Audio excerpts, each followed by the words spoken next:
Welcome to Ravens Over. Please subscribe to my channel. Also hit the notification bell and like this video and share.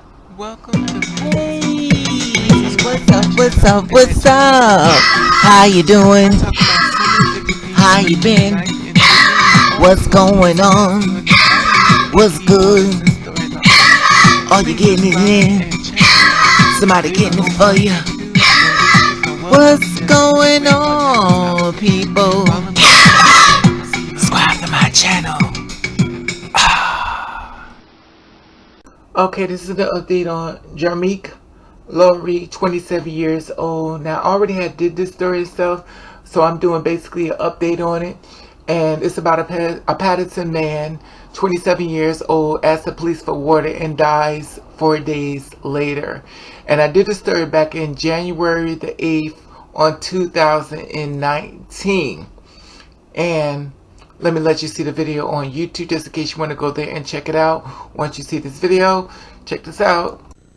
Okay, as you see, I did Paterson man 27, Jameek Lowery, asks the police for water, dies within 4 days. Now, of course, it's on Raven over YouTube, and it was done back in January the 8th, 2019. You know, and basically it gives you an idea if you want to go back and check out the whole story in reference to what happened to him. I want to give you the update in reference to what happened as of now. Okay, this is the update on Jameek, and I want to share this with you. Now, this story is being reported as of August the 12th, 2019. Man who showed up at the police station begging for help dies from a combination of bath salts and meningitis. The county rules. Now, it's stated that the death of the 27-year-old man who showed up at Paterson police headquarters and pleaded for help and then died at the hospital 2 days later was a medical event and not the result of the police use force, the Passaic County prosecutor office announced on Monday. Now, Jameek Lowery of Paterson died from a cardiac arrest during active psychosis while under the influence of acute n-ethylpentylone, currently known as bath salts, and his death is ruled accidental by the state of New Jersey Northern Regional Medical Examiner Office. The prosecutor said on January the 5th around 2:45 a.m. Jeremy called 911 for help after he said that he took ecstasy and was paranoid and was taken to St. Joseph Medical Center, where he was admitted but was escorted from the hospital at 3:25 a.m. But the security personnel, after behaving erratically, officials said he then got into a cab with the ambulance to be taken home. But then the cab driver stopped at a red light. He got out of the car, through a window, and ran in the direction of Paterson Police Headquarters, authorities said. Now, he called 911 again at 3:42 a.m. and said that someone was trying to kill him in the area of Broadway and Memorial Drive before he walked barefoot into Paterson Police Headquarters 3 minutes after, while filming a Facebook video live, according to the release, that once there, he asked the officer for help and repeatedly begged them not to shoot him. During the video, Mrs. Lowery made statements, fearing that he would be killed by the police, and he also called 911 again in the release stated. So, I'm going to share the video of him saying this as well. Please, check this out. Don't shoot me. Please don't shoot. He said I saw him by the wall. I see him. Yo, they trying to kill me. He trying to kill me. He right there. Walk over there. He trying to kill me. I didn't do shit. They guys trying to shoot me themselves. I'm good. I'm just paranoid. That's it. I'm not touching nobody. I swear to God, y'all know I'm not like that. Please. No. I see y'all trying to kill me. Why y'all trying to kill me? Officer, y'all trying to kill me because y'all think I told on y'all. Where I go? Yo, but y'all trying to kill me. And I said I need help. I need help. Go to the hospital. Somebody trying to kill me. I'm here to y'all think y'all trying to kill me. Somebody help me. Somebody help me. I'm about to say but what another Broadway.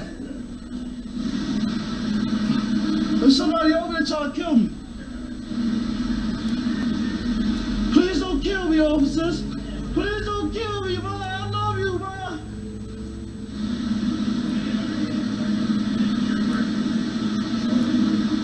I got pissed. I got pissed. Somebody help me. I'm at 111 Grove. Somebody call my mom.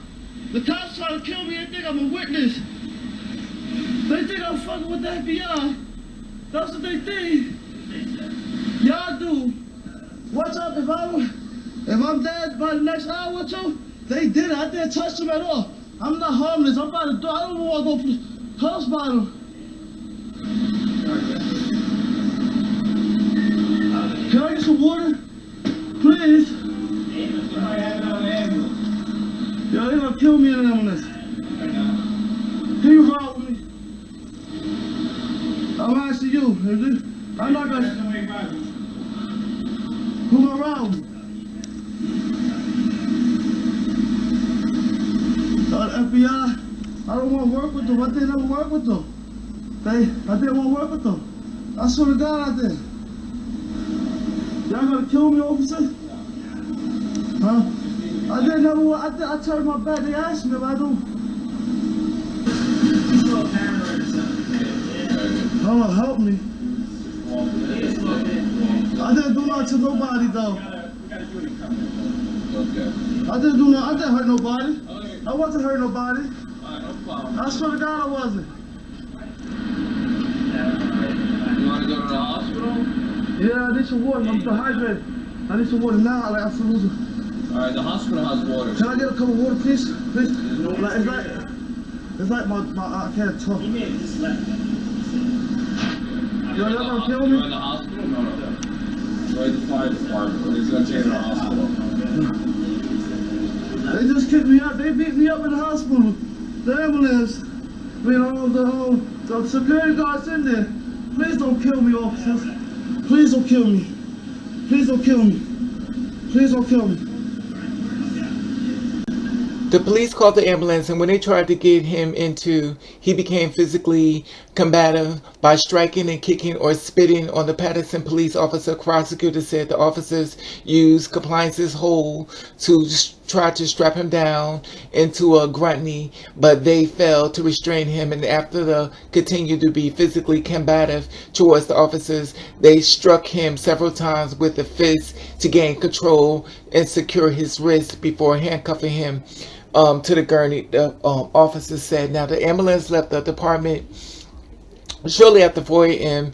and arrived at St. Joseph's within minutes. And at the time, Jameek lost consciousness and required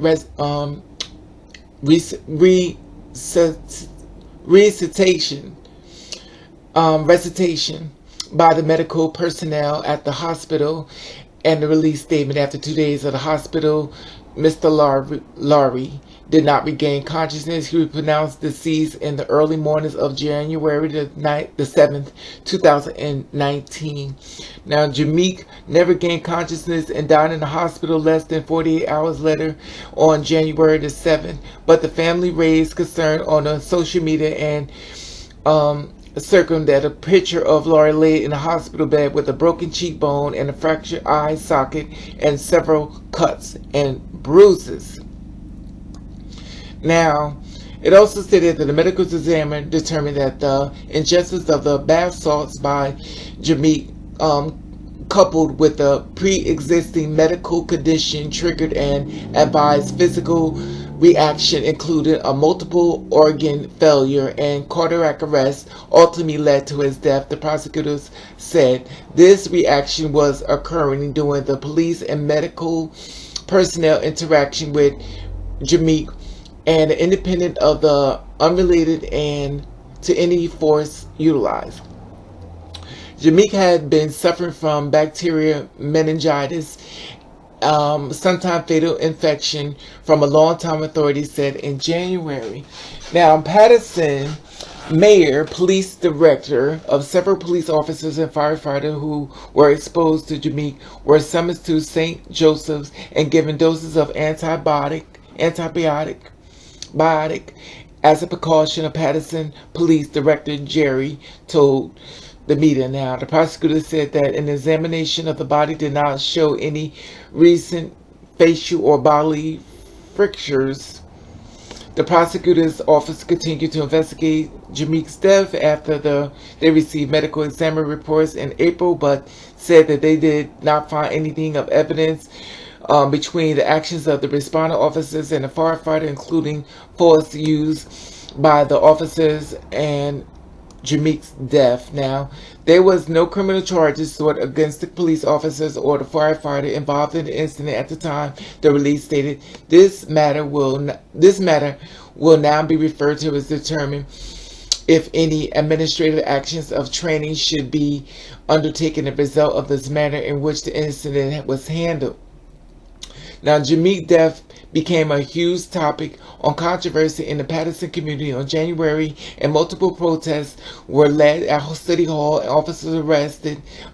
officers arrested many Black Lives Matter activists. On January 16, two of Jameek's family members were arrested as residents gathered, questioning police about the arrest during the traffic stop. Jameek's mother was maced in the accident. Unbelievable. Wow. Unbelievable.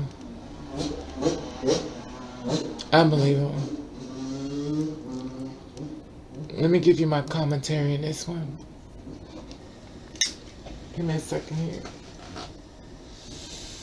Now, here is a man, 27 years old, and this is basically the update on finding what happened. I got more video footage, but you can hear and watch him for yourself as far as you get an idea of what actually happened. Now, me, myself, I really don't want to say anything too much about this video because I have people who are drug users or had been using drugs in my family. And I know how a drug can make a person do things that they don't really know what they're doing. They see things that are not there. They become very paranoid. They become very lot of ways. And when a drug wears off, they don't remember nothing.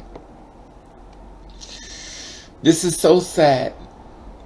This is so sad. And my thing is, he was definitely beat.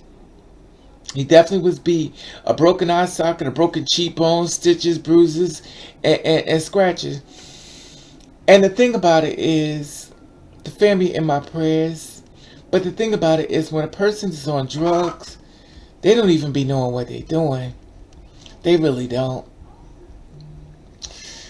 I can't say nothing about this video.